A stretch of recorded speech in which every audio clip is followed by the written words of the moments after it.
তো hello guys, আজকে আমি তোমাদেরকে দেখাবো ঝাড়গ্রামের 3টা প্যান্ডেল। তো চলো দেখা যাক। তো আমরা চলে এসেছি এখন বাছুরডোবার একটি প্যান্ডেল, যেটা এখনো পুরোপুরি হয়নি, শুধু বাঁশ আর বাঁশ।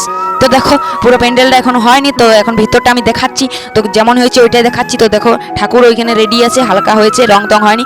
তারপরে আমি দেখাচ্ছি তোমাদেরকে ওইগুলোর প্যান্ডেলের দেওয়ালগুলো। তো দেওয়ালগুলো এরা সিমেন্ট দিয়েছে হালকা হালকা, যাতে একটু আরও ভালো দেখায়। তারপরে আমরা চলে এলাম রেল গেটকে।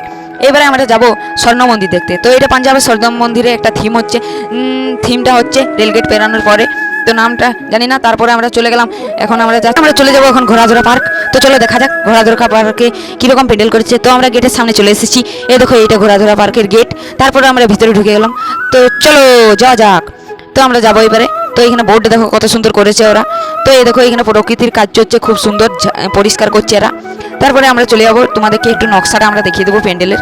তো দেখো প্যান্ডেলটা কত সুন্দর নকশা, উপর দিকটা তো দেখতে খুব সুন্দর লাগছে। তারপরে ভিতর দিকে চলে গেলাম, এখানে দিকে চলে গেলাম। এখানে টিন অনেক কিছু রাখা আছে। তো এই বছর এই টিন দিয়েই থিম হবে। তো বাই।